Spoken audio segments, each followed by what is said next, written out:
अस्सलाम वालेकुम, I am हाफजा Liza, एक क्लिनिकल साइकोलॉजिस्ट। आज इस टॉपिक के ऊपर हम बात करने लगे हैं वो है ID, intellectual disability. Intellectual disability basically क्या है कि ये एक न्यूरो डेवलपमेंटल डिसऑर्डर है जिसका ऑनसेट पीरियड जो है वो डेवलपमेंटल एज है। इसमें क्या होता है कि जो चाइल्ड होता है उसकी सोशल, ऑक्यूपेशनल और जो एजुकेशनल फंक्शनिंग होती है उसके अंदर डिस्टर्बेंस आती है।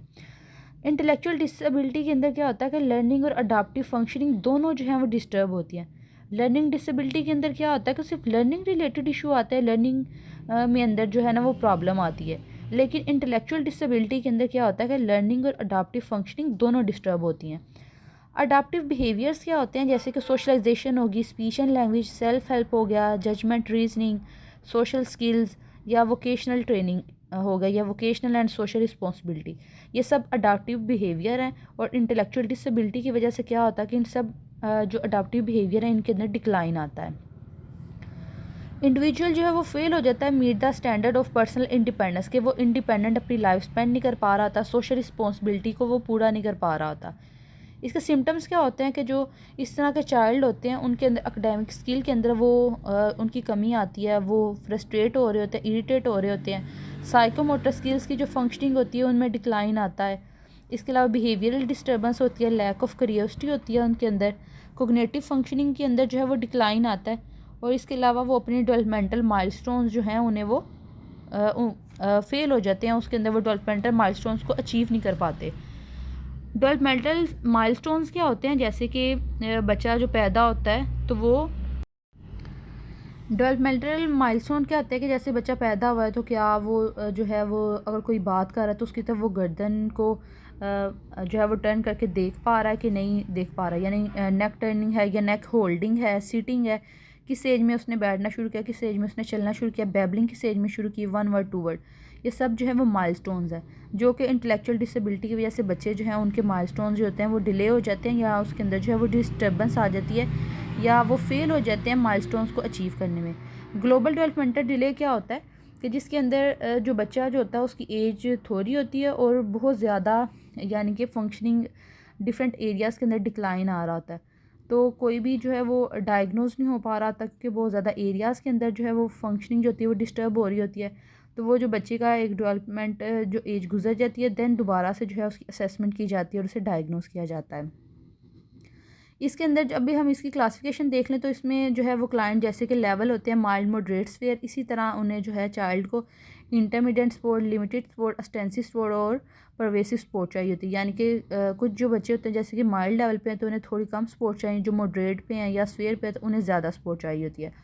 अब हम इसकी काजेज़ देख लेते हैं तो प्री नेटल काजेज़ के अंदर इसके यानी कि ये जेनेटिक फैक्टर्स या क्रोमोसोमल इम्बैलेंस की वजह से जो है ये इंटेलेक्चुअल डिसेबिलिटी होने के चांसेस होते हैं। इसके अलावा इन्वायरमेंटल फैक्टर्स होते हैं या मेटाबॉलिज्म इश्यूज़ होते हैं।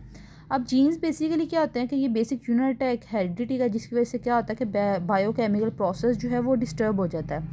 क्रोमोसोम्स क्या होते हैं कि थ्रेड लाइक से टेक्सचर होते हैं जो कि जेनेटिक इन्फॉर्मेशन को कैरी करते हैं या जो है वो ट्रांसफ़र करते हैं। अब जब क्रोमोसोम जो होते हैं जब इसके अंदर इम्बैलेंस आते हैं तो उसकी वजह से जो है वो आगे फर्दर जो है वो सिंड्रोम का सामना करना पड़ता है, जैसे कि हो गया डाउन सिंड्रोम। डाउन सिंड्रोम के भी अब आगे से फर्दर जो है वो टाइप्स हैं, जैसे कि ट्राइसोमी 21, तो इसमें क्या होता है कि जो 21 क्रोमोसोम्स होता है वो ट्रिपलेट हो जाता है, यानी कि 47 क्रोमोसोम्स हो जाते हैं। इसके अलावा अगर हम देखें तो मोसेचिज्म, इसके अंदर क्या होता है कि जो फॉल्टी डेवलपमेंट हो जाती है क्रोमोसोम्स की। ट्रांसलोकेशन के अंदर क्या होता है कि आल या कुछ जो पार्ट होता है क्रोमोसोम का, जो उसका 21 पेयर होता है वो क्या होता है कि उसकी वजह से जो है वो अटैच हो जाता है किसी और क्रोमोसोम्स के साथ। और फ्रेजाइल एक्स सिंड्रोम के अंदर क्या होता है कि जो बॉटम होता है 23rd क्रोमोसोम्स का वो पिंच्ड ऑफ हो जाता है, जैसे कि ये बॉटम है तो ये पिंच्ड ऑफ हुआ है। इन सिंड्रोम्स की वजह से क्या होता है कि जो बच्चा होता है उसके अंदर कोग्निटिव डेफिशिएंसी आती है, वो हाइपर एक्टिव बिहेवियर शो कर रहा होता है, या मेमोरी के इश्यूज आते हैं। विलियम सिंड्रोम के अंदर क्या होता है कि जेनेटिक मटेरियल जो है वो 7th पेयर ऑफ क्रोमोसोम्स के अंदर एब्सेंट होता है। प्रेडर विलाई सिंड्रोम के अंदर क्या होता है कि जेनेटिक मटेरियल जो होता है वो 15 पेयर ऑफ क्रोमोसोम्स के अंदर उसकी कमी होती है, लैक होती है, डेफिशिएंसी होती है। टर्नर सिंड्रोम के अंदर क्या होता है कि जो फीमेल एक्स क्रोमोसोम है वो प्रेजेंट होता है, लेकिन जो दूसरा सेक्स क्रोमोसोम है वो एब्सेंट होता है। जिसकी वजह से जो है ये टर्नर सिंड्रोम होता है और इसकी वजह से बच्चे के अंदर विजन या हेयरिंग रिलेटेड जो है वो इश्यूज़ आते हैं। कैट क्राई सिंड्रोम के अंदर क्या होता है कि क्रोमोसोम नंबर जो 5 है वो उसके अंदर उसका जो पीस है वो मिस होता है। इसके अलावा अब मेटाबॉलिज्म के अंदर हम एरर्स देख लें तो क्या होता है कि बॉडी जो है वो प्रॉपरली फूड को एनर्जी के अंदर ट्रांसफ़र नहीं कर पा रही होती। पीक्यू जिसे कहा जाता है फिनाइल कोटोनोरिया, इसके अंदर क्या होता है कि बॉडी इनेबल हो जाती है, यानी कि बॉडी नहीं कर ट्रांसफ़र नहीं कर पाती, कन्वर्ट नहीं कर पा रही होती डाइटरी सब्सटेंस को फिनाइल अमाइन टू ट्रायोसिन के अंदर। और इन सब डिसऑर्डर या सिंड्रोम्स की वजह से क्या होता है कि बच्चे के अंदर कोग्निटिव डेफिशिएंसी आ रही होती है, वो प्रॉब्लम सॉल्विंग के अंदर उन्हें इशू आ रहा होता है, एग्जेक्टिव फंक्शनिंग के अंदर जो है वो डिस्टर्बेंस आ रही होती है। जो टेसा डिजीज़ है इसके अंदर क्या होता है कि जो नर्व सेल होता है वो डिस्ट्रॉय हो जाता है ब्रेन में और स्पाइनल कॉर्ड के अंदर। आयोडीन डेफिशिएंसी के अंदर क्या होता है कि जो मदर है उसके अंदर थायराइड हार्मोन के अंदर जो है वो लैक ऑफ डेफिशिएंसी हो जाती है। इसके अलावा जो है वो डेवलपमेंटल डिसऑर्डर्स होते हैं, जैसे कि ब्रेन की जो फॉर्मेशन होती है उसके अंदर जो है वो इफ़ेक्ट आ जाता है, डिफेक्ट आता है, प्रॉब्लम आ जाती है, जिसके अंदर आ जाते हैं माइक्रोसेफेलस और हाइड्रोसेफेलस। माइक्रोसेफेलस के बच्चों का जो सर होता है वो छोटा होता है और हाइड्रोसेफेलस के जो बच्चे होते हैं उनका जो सर होता है वो बड़ा होता है। इसके अलावा इन्वायरमेंटल फैक्टर्स आ जाते हैं या इन्वायरमेंटल इन्फ्लुएंस आ जाता है, जिसके अंदर कि अगर कोई पॉइजन वगैरह, कोई निकोटीन वगैरह ड्रग का कोई मदर ने यूज़ किया है, इसके अलावा कोई प्रॉपर डाइट वगैरह नहीं ली, या कोई और वायरल इन्फेक्शन हो गया। अब पेरीनेटल काज क्या होते हैं कि बच्चा जो है वो जब पैदा हुआ है तो उस टाइम पे उसको कोई ब्रेन इंजरी हो गई है, प्रीमच्योर बर्थ हो गया है, बर्थ वेट लो है, या हाइपोक्सिया जैसे कहा जाता है कि ऑक्सीजन की कमी है, ठीक है, ब्रेन तक प्रॉपर ऑक्सीजन नहीं पहुंच पाई। इसके अलावा स्वीयर जॉन्डिस वगैरह हो जाए, या कोई हार्ड इंस्ट्रूमेंट यूज़ किया गया डिलीवरी के दौरान, या ब्रेन के अंदर कोई भी ब्लीडिंग वगैरह होगी है, ये पेरीनेटल काज होती हैं जो इंटेलेक्चुअल डिसेबिलिटी की वजह बनती हैं। पोस्ट नेटल काजेज़ के अंदर आ जाते हैं कुछ बायोलॉजिकल काज। बायोलॉजिकल काज क्या होती हैं, जैसे कि ब्रेन को कोई इंजरी हो गई है, मेल न्यूट्रिशस है कि प्रॉपर डाइट वगैरह नहीं ली गई। इसके अलावा इंसेफेलाइटिस और मेनिंजाइटिस हो सकते हैं। साइकोलॉजिकल काजेज़ के अंदर क्या होती है कि जो फैमिली है उसका लो स्टेटस है, यानी कि प्रॉपर डाइट वगैरह नहीं ली जा रही। इसके अलावा चाइल्ड के साथ, यानी पोस्ट नेटल क्या होता है कि बाद में जो बच्चे को जिसकी वजह से इंटेलेक्चुअल डिसेबिलिटी की जो काज बन सकते हैं, या इसके अलावा जो है वो चाइल्ड अब्यूज़ वगैरह इसमें शामिल हो जाते हैं। इन्वायरमेंटल जो काजेज़ होती है इसके अंदर के मदर ने कोई अल्कोहल वगैरह या टोबैको या कैफीन वगैरह का यूज़ नहीं किया, इसको मेजर किस तरह किया जा सकता है, किस तरह से असेस किया जा सकता है, इसकी असेसमेंट होती है इंटेलेक्चुअल फंक्शनिंग की या अडेप्टिव फंक्शनिंग की। इसके अलावा स्लोसन का टेस्ट यूज़ किया जाता है, विस्क वेस या साइमन बीने का स्केल जो है वो यूज़ किया जाता है, जिसके ज़रिए बच्चे का IQ वगैरह चेक किया जाता है। इसके अलावा अडेप्टिव बिहेवियर की असेसमेंट होती है जो कि पोर्टेज गाइड के ज़रिए की जाती है, जिसे PGE कहा जाता है कि portage guide too early education. इसके अलावा कैप्स का टेस्ट होता है। इसके अलावा लिंग्विस्टिक स्किल की असेसमेंट की जाती है कि बच्चे की जो लैंग्वेज है उससे लैंग्वेज रिलेटेड तो कोई इशू नहीं आ रहा, जिस तरह के कोई कम्युनिकेशन डिसऑर्डर तो नहीं है, कोई स्टटरिंग स्टैमरिंग या आर्टिकुलेशन डिसऑर्डर ना हो, या बच्चे की जो रिसेप्टिव की एज है वो क्या है अपनी एज के अकॉर्डिंग, या उसकी रिसेप्टिव लैंग्वेज ये और एक्सप्रेसिव लैंग्वेज या अपनी एज से वो बच्चा जो है वो पीछे है। इसके अलावा जो है वो टाइप्स ऑफ एरर आ जाते हैं, जैसे कि आर्टिकुलेशन के अंदर या फिनोलॉजिकल डिसऑर्डर्स के अंदर कि बच्चा जो है, ये 4 तरह के एरर होते हैं, जैसे कि एडिशन, सब्स्टिट्यूशन, ओमिशन और डिस्टॉर्शन। एडिशन के अंदर क्या होता है कि जैसे एग्जांपल में नज़र आ रहा है कि ब्लू, तो बच्चा उसके अंदर साउंड को ऐड कर रहा है ब्लू, ये यू और एच की साउंड जो है बच्चे ने ऐड कर दी है। सब्स्टिट्यूशन क्या होता है कि कैट है तो कैट को वो टैट बोल रहा है, यानी सी को वो सब्स्टिट्यूट कर रहा है टी में।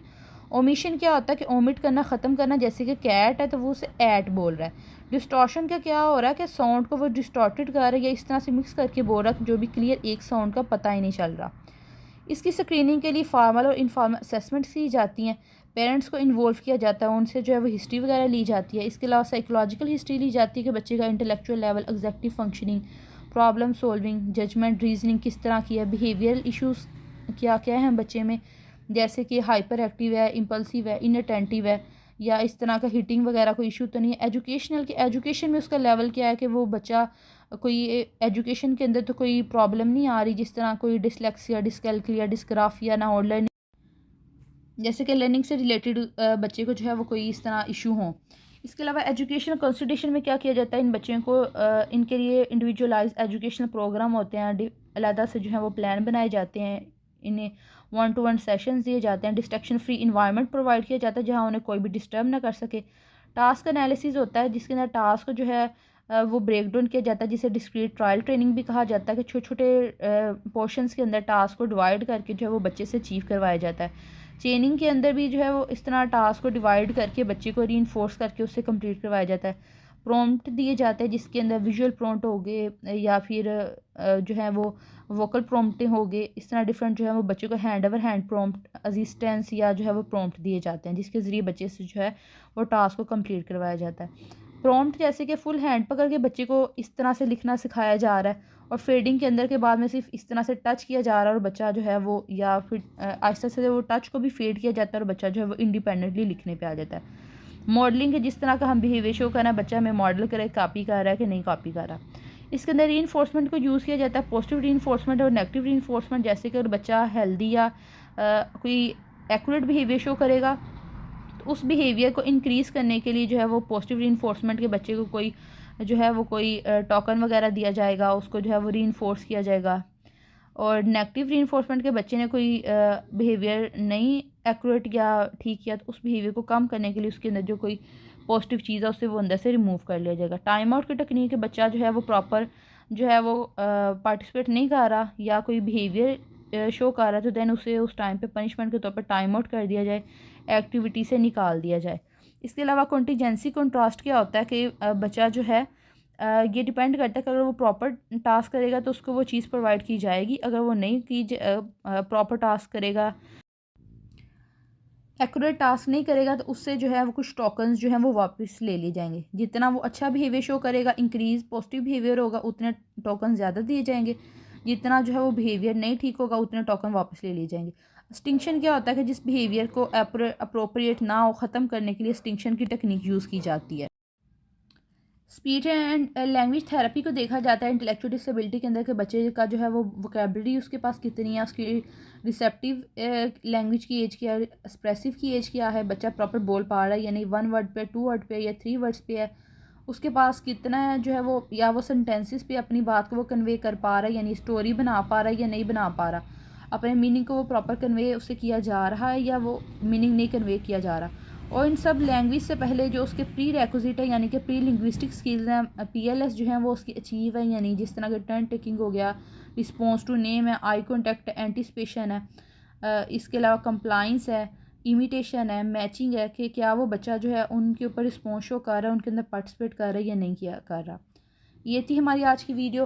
उम्मीद है आपको वीडियो पसंद आई होगी। Like the video and subscribe the channel. Thank you so much. Thank you for watching.